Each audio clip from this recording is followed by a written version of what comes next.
What I'm about to tell you today changed my life forever. And even though 2 years have passed since that day, I still feel a chill when I remember the exact moment my perfect world collapsed in front of 200 guests. My name is Emily. I'm 42 years old, and until 2 years ago, I thought I was the luckiest woman in the world.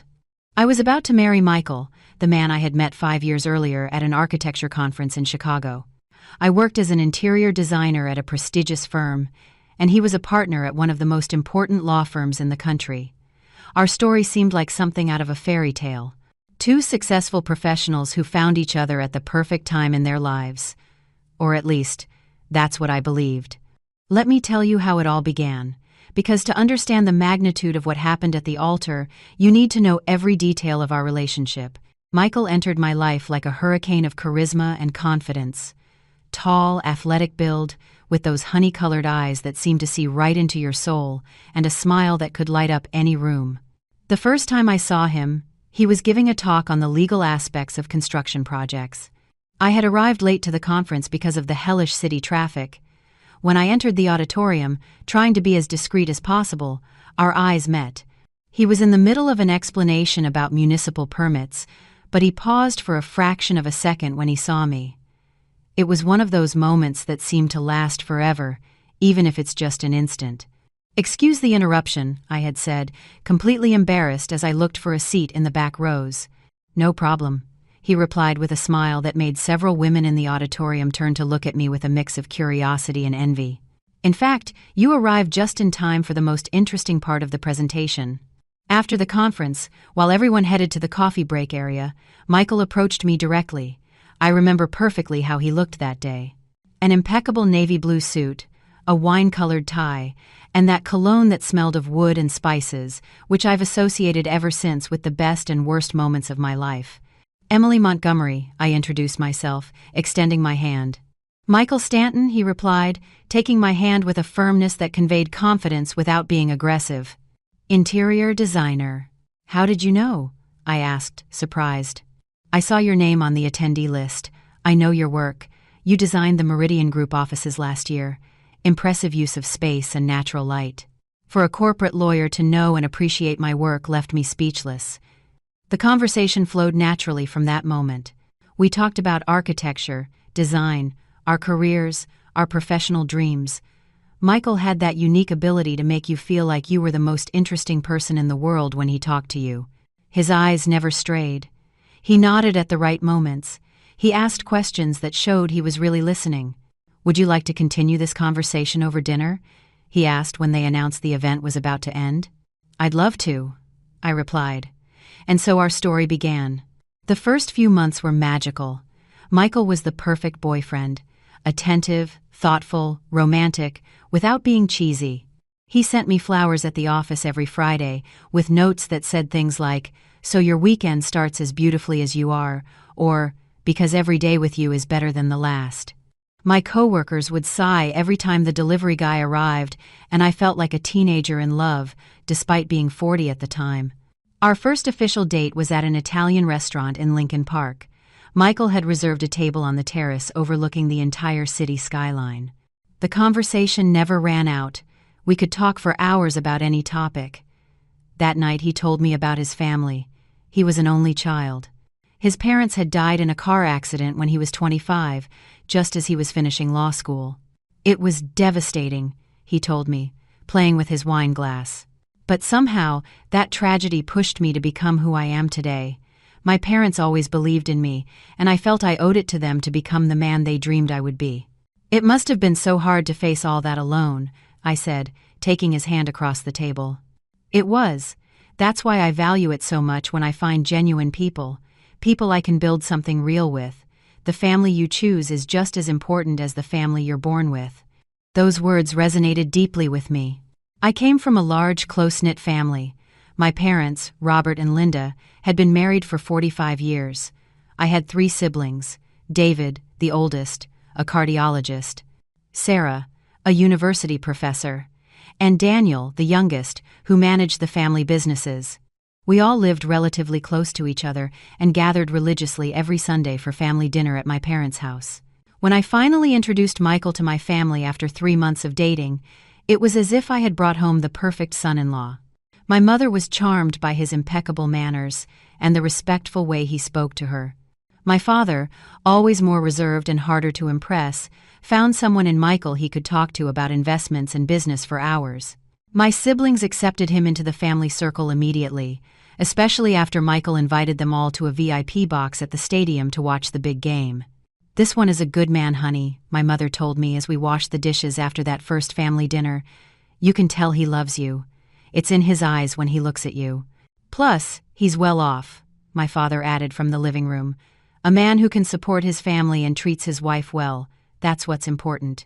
"Dad, I also work and make good money," I reminded him with a smile. "I know, sweetie, I know. But it doesn't hurt that your partner is successful too. Marriages work better when both contribute." The relationship progressed naturally. At 6 months, we already had keys to each other's apartments. At the 1-year mark, Michael suggested we move in together. We found a spectacular penthouse in River North, with floor-to-ceiling windows and a terrace that overlooked the mountains. I handled the entire interior design, creating a space that reflected our personalities, modern but warm, sophisticated but cozy. Living together was surprisingly easy. Michael was tidy, considerate, and respected my space and time. When I had to work late on a project, he would bring me dinner at the office. When he had complicated cases that kept him stressed, I would organize weekend getaways to Lake Geneva. "How can it be this easy?" I asked him one night as we had dinner on our terrace, watching the city lights twinkle like stars on the ground. "Because when it's the right person, everything flows," he replied, raising his glass for a toast. "Because I love you, Emily. And when you truly love someone, doing things right isn't an effort, it's a pleasure." 2 years after moving in together, Michael proposed in the most spectacular way possible. It was our anniversary, and he told me he had made reservations at a new restaurant. When we arrived, I was surprised to see he had rented out the entire place. The restaurant was decorated with thousands of fairy lights and white flowers. On each table, there was a picture of us from different moments in our relationship, and at the end of the path, on the terrace, there he was, kneeling, with a ring that sparkled under the full moonlight. "Emily Montgomery," he began, his voice trembling with emotion, "these have been the best 3 years of my life. You have taught me what it means to truly love, what it means to have a home, what it means to want to be a better person every day. I can't imagine my future without you. Would you do me the honor of becoming my wife?" "Yes, 1,000 times yes," I cried as tears streamed down my cheeks. The ring was perfect, a 3-carat solitaire on a platinum setting, elegant and classic, exactly my style. When I showed it to my family the next day, my mother cried with happiness. My father opened a bottle of champagne he had been saving for a special occasion. And my brothers joked that finally, someone had been brave enough to marry me. The wedding planning began immediately. I hired Lauren Vance, the most sought-after wedding planner in the city. Michael insisted that we spare no expense. "I want you to have the wedding of your dreams," he would tell me every time I suggested something more modest. "We're only getting married once. Let's make it memorable." We chose the Garden Estate as the venue, a spectacular place with gardens that looked like something out of a European fairy tale. The ceremony would be at sunset, with the golden sunlight filtering through the ancient trees. The reception would be in the main hall, decorated with thousands of white and gold roses, crystal chandeliers, and silk fabrics draping from the ceiling like ethereal waterfalls. I had my dress custom-made by Benjamin Scott. It was an A-line princess design, hand-embroidered with Swarovski crystals and cultured pearls. The veil, which had belonged to my grandmother and my mother had worn at her wedding, was restored and adapted to complement the dress. Every detail was carefully selected. The Badgley Mishka shoes, the jewelry Michael had given me on different occasions, the bouquet of peonies and garden roses imported from Holland. During the months of preparation, Michael was involved, but not overbearing. He gave his opinion when I asked, attended the important tastings and fittings, but he let me make the final decisions. His only specific request was about the music. "I met you while driving to the conference, and when I saw you walk in late to the auditorium with the afternoon sun lighting up your hair, I thought, this woman is going to change my life." And I was right. How could I not melt at words like that? How could I suspect that behind so much apparent perfection, something so twisted was hiding? The months flew by between dress fittings, menu tastings, flower selections, and all the thousand things involved in organizing a wedding for 200 guests. Michael took care of his part. The tux, the rings, the honeymoon, which was going to be a surprise for me, and coordinating with his groomsmen. One thing that struck me as odd, but which I justified at the time, was the small number of guests on Michael's side. While my side had almost 150 people between family, friends, and colleagues, Michael had barely invited 50, mostly partners from the firm, some important clients, and a few friends from college. "You know I'm more reserved," he explained when I commented on the disparity. "Besides, your family is my family now. I don't need more than that." 1 week before the wedding, while I was at my bachelorette party organized by my friends and my sister Sarah, something happened that should have alerted me. We were at a spa resort in Miami Beach, enjoying beauty treatments and cocktails on the beach, when I received a call from an unknown number. Normally I wouldn't have answered, but something pushed me to do it. "Emily Montgomery?" asked a female voice I didn't recognize. "Yes. Who is this?" "It doesn't matter who I am. I just wanted to warn you, not everything is what it seems with Michael. Be careful." "I'm sorry, who are you? What are you talking about?" But the line was already dead. I tried calling back, but the number came up as unavailable. My friends told me it was probably just a bitter ex trying to ruin my happiness. And after a few more tequilas, I managed to convince myself they were right. When I got back from Miami and told Michael about the call, his reaction was exactly what I expected. Concern mixed with indignation. "Are you okay? Did they say anything else?" he asked as he hugged me. "No, just that. It was very strange. Probably some bad joke. Or maybe someone from the firm who lost a case against me and wants to bother me. Don't worry, my love. Nothing and no one is going to ruin our special day." And I believed him. Of course I believed him. Why wouldn't I? Finally, the big day arrived. October 15th. A Saturday with perfect weather. Clear skies. A pleasant temperature. A light breeze that made the leaves on the trees dance. I woke up early in the bridal suite of the hotel where I had stayed with my bridesmaids. Breakfast was light because my nerves wouldn't let me eat much. While the hair and makeup team worked on me, my mother entered the room with a velvet box. "This is for you, sweetie," she said with tears in her eyes. "It was your grandmother's, so you have something old." It was an absolutely spectacular Art Deco diamond bracelet. My grandmother had been a socialite in her time, and that piece had been a gift from my grandfather on their 25th anniversary. "Oh, Mom, it's beautiful," I said, trying not to cry and ruin my makeup. "Your grandmother would be so proud to see you today. So beautiful, so successful, about to marry a good man. It's all a mother could wish for her daughter." The preparation process took almost 4 hours. Every curl was perfectly placed, every individual lash glued with precision, the makeup blended to achieve that radiant bridal glow we all dream of. When I finally put on the dress with the help of my sister and my friends, the result was spectacular. I looked in the mirror, and, for the first time, I felt like a real princess. "You look divine," exclaimed my friend Patricia. "Michael is going to faint when he sees you." "I hope not literally," I joked, although the nerves were starting to take over. My father arrived to pick me up, and when he saw me, his eyes filled with tears. "My little girl," was all he could say before emotion overcame him. "Don't cry, Dad, or you'll make me cry too. It just seems like yesterday you were a little girl running around the garden with your dolls, and now look at you, all grown up, beautiful like your mother, about to start your own family." The ride to the garden was surreal. We were in a classic Rolls-Royce that Michael had insisted on renting. As we drove through the city, people stopped to look at the car decorated with flowers and ribbons. Some clapped, others took pictures. Children waved excitedly. I felt like I was in a dream I never wanted to wake up from. When we arrived at the garden estate, Lauren, the wedding planner, was already waiting for me with her team. Everything was timed to the second. The bridesmaids went in first, with my sister Sarah, the maid of honor, at the end. The music started to play. The doors opened, and there I was, on my father's arm, about to walk toward what I believed would be my eternal happiness. The garden looked even more spectacular than I had imagined. The floral arrangements created a path of white and gold petals. The guests, all elegantly dressed, stood up when I appeared. I could see my aunts, uncles, cousins, friends from my whole life, co-workers, all smiling, some already with tears in their eyes.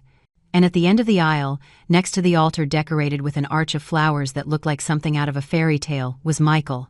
He looked incredibly handsome in his perfectly tailored black tuxedo, with a white rose on his lapel, but something in his expression seemed off. It wasn't the emotion I expected to see. It was more like nervousness, anxiety. I tried to ignore that feeling as I walked to the rhythm of the wedding march. When I finally reached the altar and my father gave me to Michael, I noticed his hands were sweaty and cold. Very strange for him, who was always the epitome of control and confidence. "Are you okay?" I whispered. "Yeah, just nervous," he replied with a smile that didn't reach his eyes. Father Martin, who had baptized all the children in my family, began the ceremony with his warm, familiar voice. The readings were emotional. My cousins played Ave Maria on violin and piano. Everything was going according to plan. It was time for the vows, and I went first. "Michael," I began, looking into his eyes, "when I met you 3 years ago, I never imagined I would find in you not only the love of my life, but my best friend, my confidant, my partner in adventure. You have taught me that true love isn't just butterflies in the stomach, but also peace in the soul. I promise to love you in sickness and in health, in richness and in poverty, in good times and in bad. I promise to be your support when you need it, your joy on gray days, your partner in every step of the way. I love you today, I will love you tomorrow, and I will love you every day of my life." I could hear my mother and some friends sniffling. I saw several guests discreetly wiping away tears. I expected to see the same emotion in Michael, but he seemed to be somewhere else, his gaze lost on a point over my shoulder. "Michael," Father Martin called gently. "It's your turn." Michael seemed to wake from his trance. He cleared his throat and began to speak, but his vows were strangely generic, like something pulled from a template on the internet. "Emily, I promise to be faithful, to love and respect you all the days of my life. You will be my wife and my partner, and together we will build a home full of love." That was it. Short, simple, emotionless. I felt a pang of disappointment but tried not to dwell on it. Maybe the nerves had gotten to him. Father Martin continued with the ceremony, reaching the crucial part. "If anyone has any objection why this union should not take place, speak now or forever hold your peace." There was a moment of silence, as there always is.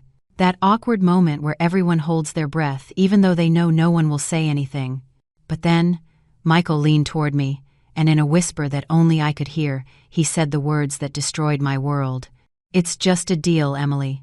I'm sorry." What would you have done in my place? Because I just froze, unable to process what I had just heard. A deal? What did that mean? My mind was racing while Father Martin continued the ceremony as if nothing had happened. "Michael?" I whispered back. "What did you just say?" He looked at me, and for the first time, I saw something in his eyes I had never seen before, guilt mixed with something that looked like relief. "We'll talk later," he whispered. "Just go along with it." Go along with it? Go along with it? My mind was screaming while my body remained paralyzed. 200 people were watching us expectantly. My family was smiling proudly. The photographer was capturing every moment. And I had just heard that my wedding, my marriage, my future, was just a deal.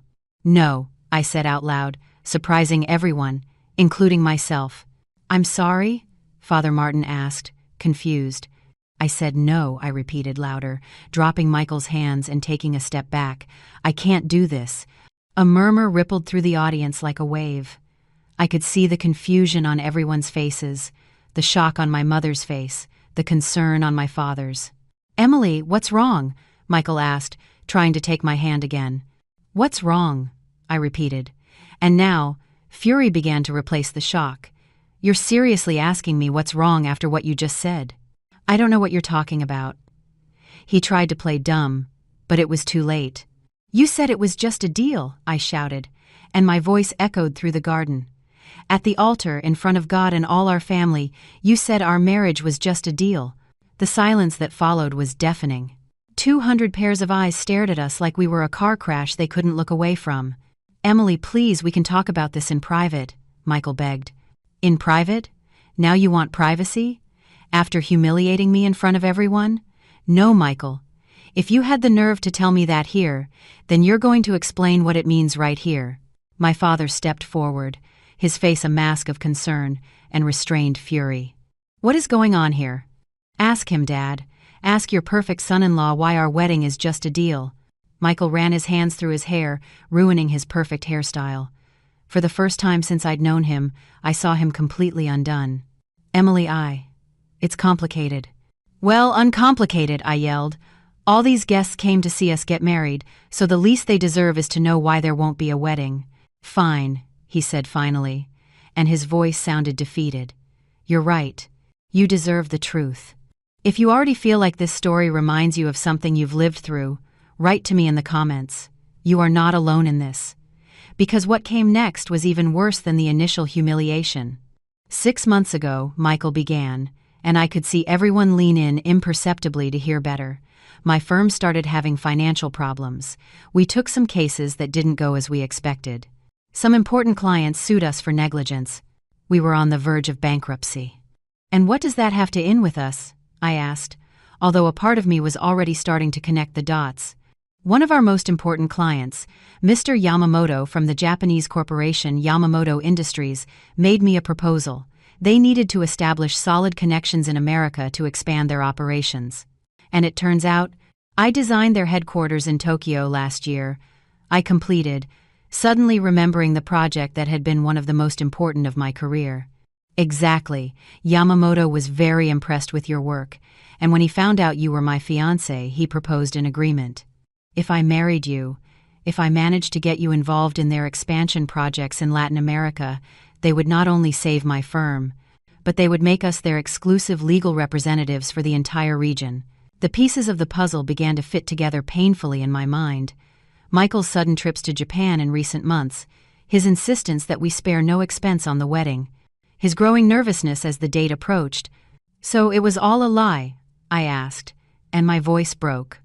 "The 3 years together, the promises, the ring, everything." "Not everything," he tried to defend himself. "I did love you at first, or I thought I did, but when the deal came up—" "When exactly did it come up?" I interrupted him. "I want dates, Michael. If you're going to destroy my life, at least give me the details." "It was in April, 6 months before the wedding. Yamamoto contacted me directly during a conference in Tokyo. At first I said no, I swear, but then the firm's problems got worse and you decided I was your golden ticket," I completed bitterly. "It wasn't that simple," he protested. "I thought we could be happy anyway. That the love would come with time, that we could build something real on this foundation." "On the foundation of a lie?" My voice went up an octave. "On the foundation of using me as a bargaining chip for your business deals?" My mother approached, her face pale as paper. "Is what we're hearing true?"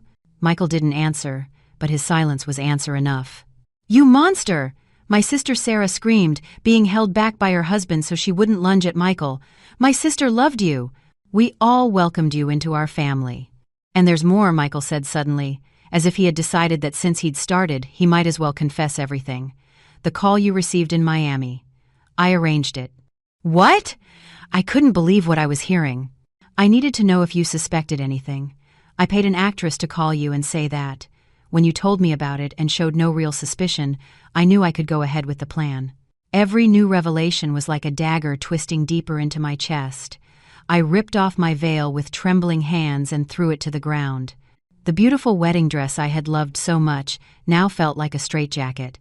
"And your guests?" I asked, looking toward the section where his friends and family were supposed to be. "Are they part of the show too?" Michael looked down. "Some are real, from the firm.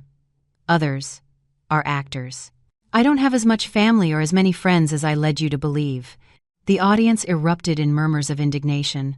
I could hear snippets of conversation. "How shameless! Poor Emily! This is unbelievable. Have you lived through something similar?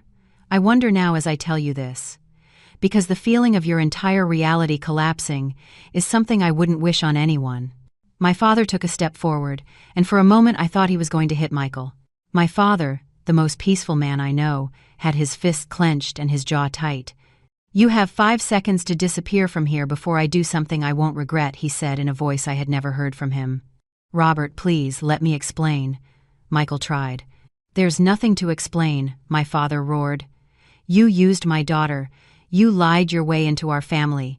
You are a piece of trash." "Wait," I said suddenly, a new realization hitting me. If this was all for the deal with Yamamoto, why did you tell me right now? Why not just go through with the charade? Michael looked at me, and for the first time I saw a glimpse of the person I thought I knew, because when I saw you walking down the aisle, so beautiful, so happy, so full of love, I couldn't. My conscience, what little is left of it, wouldn't let me. I thought if I told you in a whisper, maybe we could find a way to make it work anyway. Make it work? I repeated, incredulous. You thought I'd say, "Oh, okay, it's just a business deal, let's just keep going with the wedding." Seriously? I don't know what I thought, he admitted.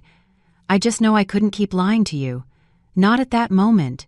Not when you were about to join your life to mine based on a lie. But you had been lying to me for 6 months. I exploded. 6 months planning this wedding, letting me pick out flowers and dresses and music for a farce. 6 months watching me get excited about our future, while you knew it was all a performance. Lauren, the wedding planner, approached discreetly. "Emily, do you want me to dismiss the guests? What should I tell them?" I looked around. 200 people were watching us like we were a live reality show. Some were filming with their phones, others were whispering among themselves. Many seemed unsure whether to stay or go. "No," I said firmly. "Let them all stay. Since we paid for the party, they might as well enjoy it. After all, we already gave them the show for free." I turned back to Michael one last time. "I want you to leave. Now. And I don't ever want to see you again. If there's anything legal to sort out with the apartment or whatever, the lawyers can handle it. As far as I'm concerned, you're dead to me. Emily, please. Get out!" I screamed with all the strength in my lungs. My scream echoed through the garden, making some birds fly out of the trees. Michael looked at me one last time. And then, with slumped shoulders and his head down, he started walking toward the exit. His supposed groomsmen followed him, confirming my suspicion that at least some of them were part of the act. When he disappeared from sight, I felt my legs give way. My father and my brother David caught me before I could fall. "It's okay, sweetie, it's okay," my father murmured as he held me. "Let's go inside," my mother suggested. "You need to sit down, drink some water." "No," I said, surprising myself with my own determination. "I'm not going to hide. I didn't do anything wrong." I gently freed myself from my father's arms and walked to the microphone that was set up for the reception speeches. "Family, friends," I began, my voice amplified by the speakers. "As you all just witnessed, there will be no wedding today. I just discovered that the man I was about to marry saw me as a business transaction, not as the woman he loved." I paused, taking a deep breath to control the tears that threatened to overflow. "I know many of you traveled from far away to be here. I know you took the day off, bought gifts, got dressed up for the occasion, and I don't want all of that to be in vain. The food is paid for. The music is paid for. The hall is ours until midnight, so I invite you to stay, to celebrate.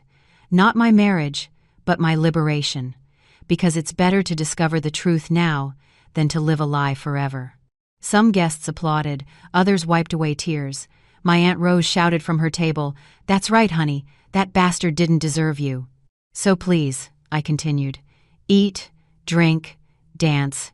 Let this not be the story of the jilted bride, but the story of the woman who had the courage to say no when she realized she deserved something better."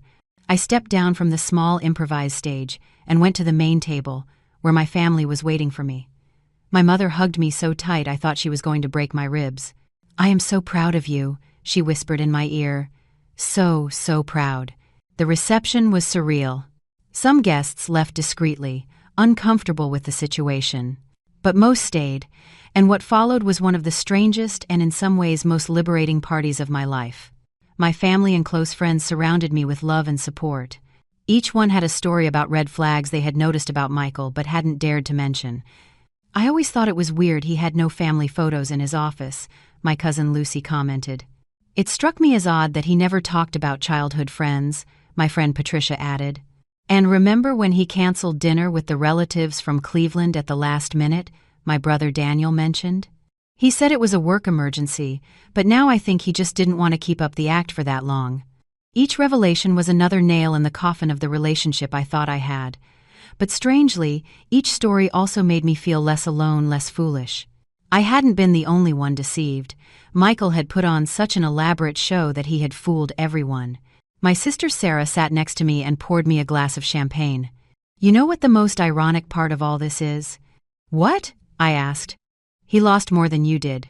You lost a liar, a manipulator, someone who wasn't worth it. But he lost an amazing woman, a family that would have loved him unconditionally, and a real life, all to chase a business deal. She was right, but in that moment I couldn't feel it.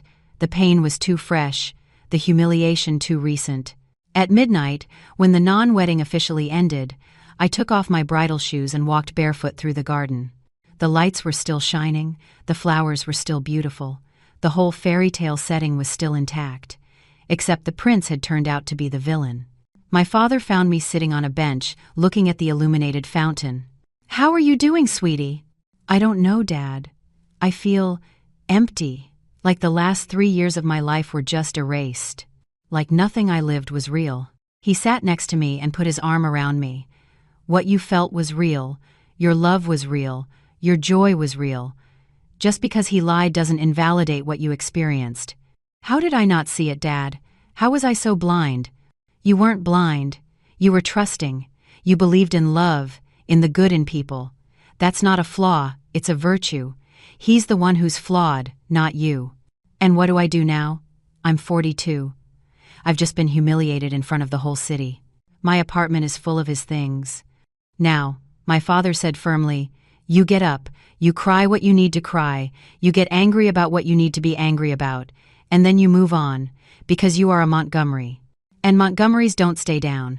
We get up, we dust ourselves off, and we keep walking with our heads held high." The following days were a whirlwind of practical activities that helped me not to think too much. First, I had to deal with the apartment. Michael sent a moving company to pick up his things. He didn't even have the courage to show up himself. While they were packing his belongings, I found more evidence of his lies, documents about the Yamamoto deal hidden in his study, printed emails where he discussed the Emily plan with his partners, even a list of conversation topics to seem interested in her things. Each discovery was another stab in the back, but also another confirmation that I had made the right decision to stop the wedding. My brother David, the doctor, recommended a therapist. "It's not weakness to seek professional help," he told me. "You've just experienced a significant emotional trauma."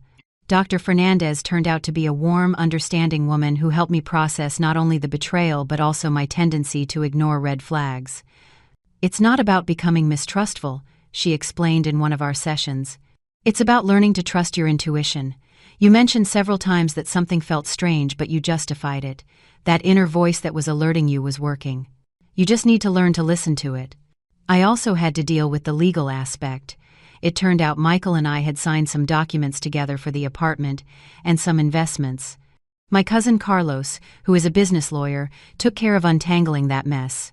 We discovered that Michael had tried to put some properties in both our names without my complete knowledge, probably part of his plan for the Yamamoto deal. "This is clear fraud," Carlos told me. "We can sue him if you want."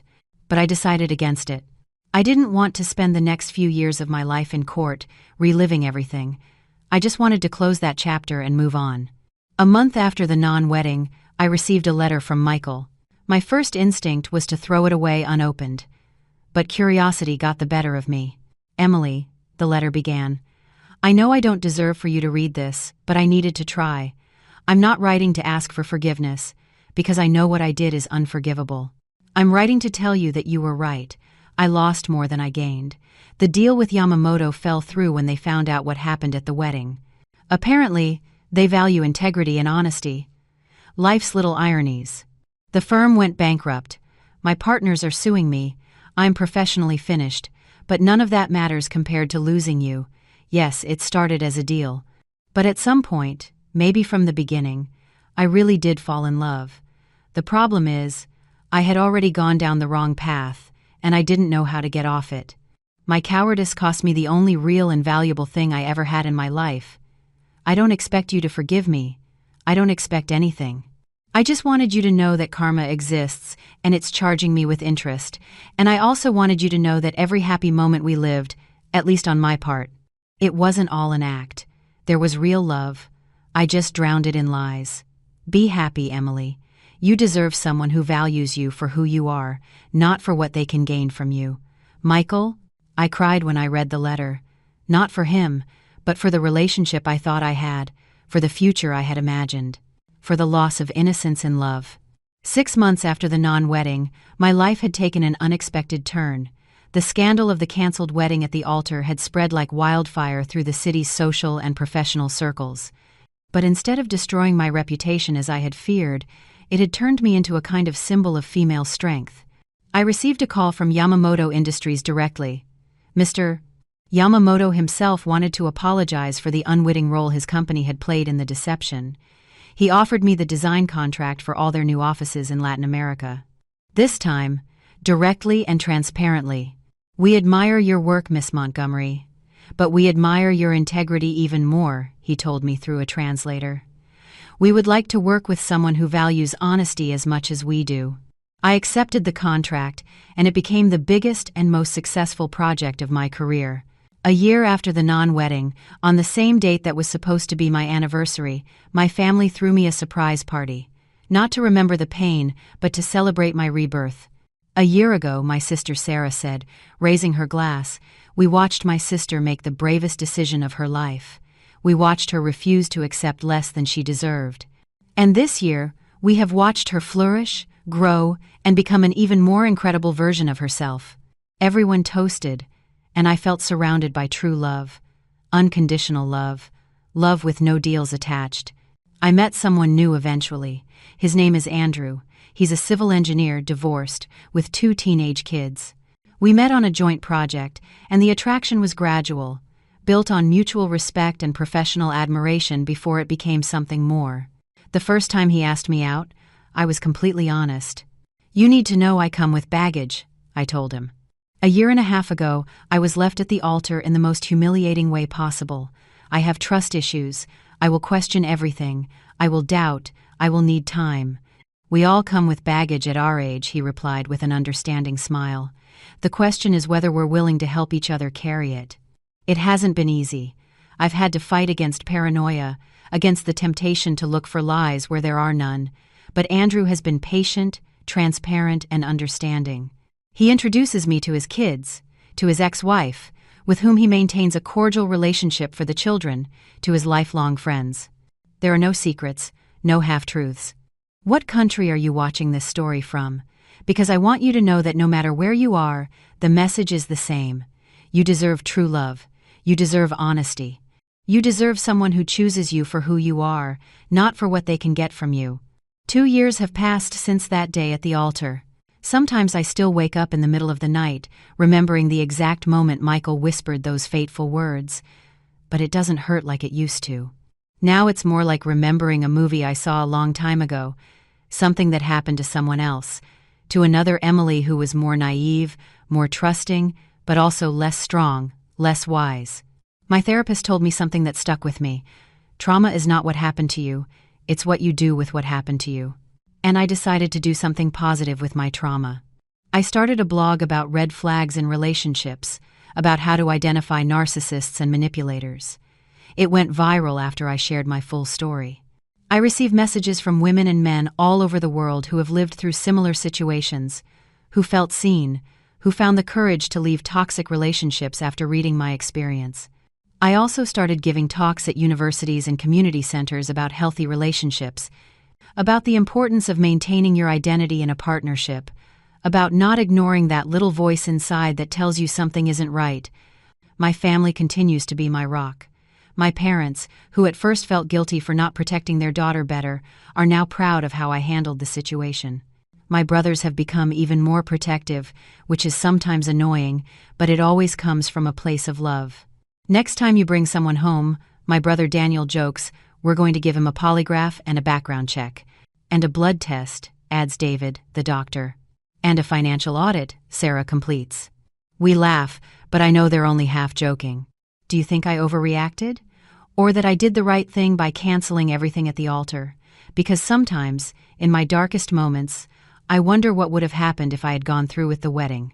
If I had confronted Michael in private afterward, could we have built something real on that rotten foundation? Or would I have lived a life of lies and constant mistrust? My friend Patricia, who was there that day, always reminds me, "You did the right thing. A marriage that starts with lies is doomed to fail. Better a dramatic ending than a life of silent drama." You're right, I know. But the what-if game is a dangerous one that my mind sometimes plays. What I do know for sure is that this experience changed me fundamentally. It didn't make me cynical, as some feared, but it did make me more careful, more observant, more willing to ask uncomfortable questions. I no longer accept things at face value. If something feels off, I investigate. If someone is evasive, I press. If the stories don't add up, I don't make excuses for them. This has led some people to call me difficult or distrustful, but I'd rather be difficult than be deceived again. I'd rather lose someone by asking too many questions than lose myself by not asking any. The wedding dress. That beautiful Benjamin Scott dress that had been made with so much love and care. I donated it to an organization that helps low-income brides. I hope some woman wore it to marry someone who truly loves her, that dress was part of a true love story, unlike mine. The wedding gifts, which many guests insisted on leaving even though there was no wedding, I donated them too. I didn't want anything to remind me of that day, but I also didn't want them to go to waste. So, appliances, dishes, decor, it all went to a shelter for women victims of domestic violence who were starting over, just like me. Michael disappeared from the city. I heard through mutual acquaintances that he moved to Austin, that he tried to start over there but his reputation preceded him. In the legal world, integrity is everything, and once you lose it, it's almost impossible to get back.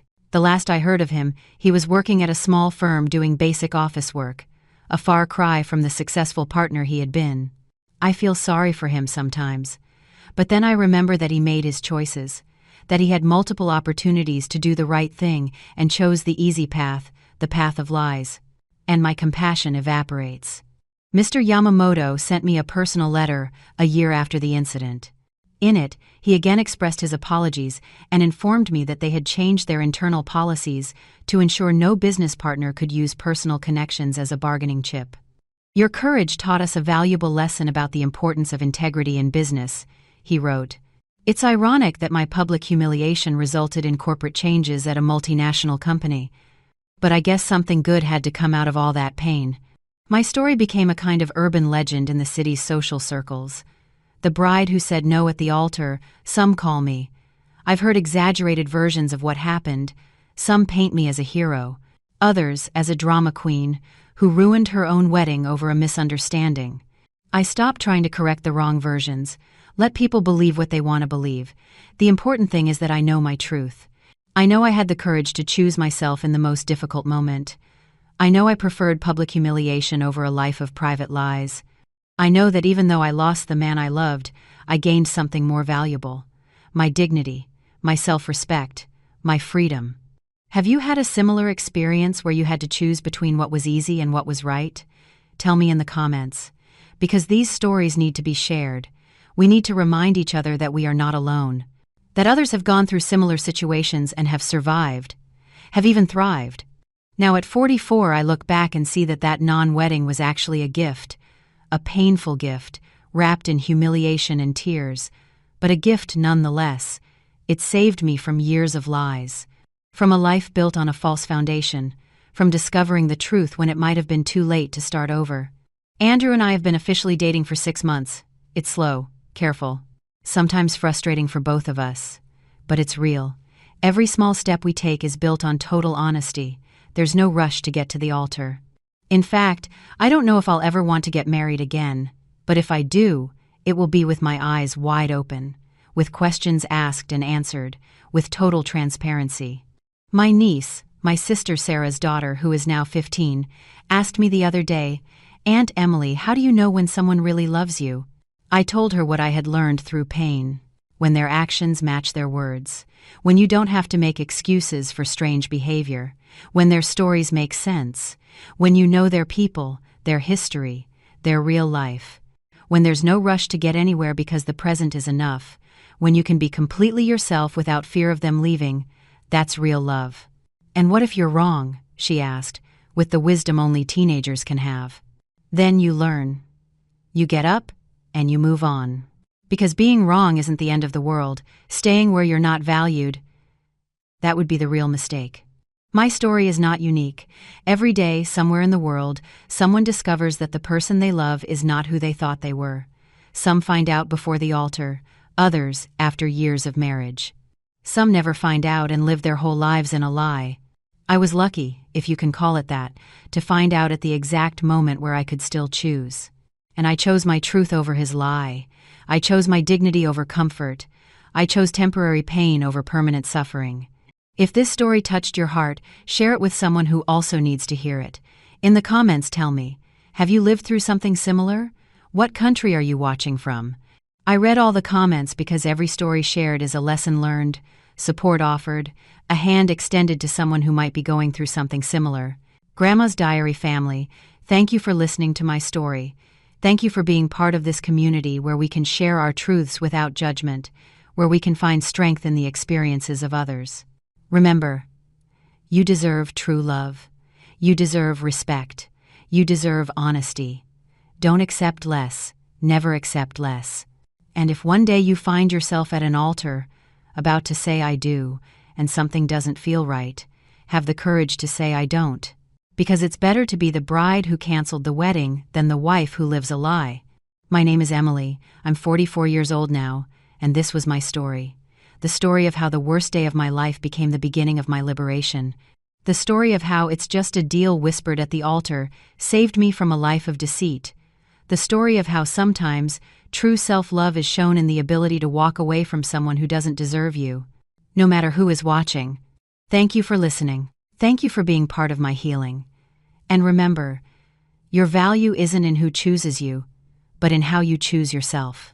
Until the next story, Grandma's Diary family. Take care, always value yourselves, and never ever accept being someone's deal. You deserve to be someone's true love.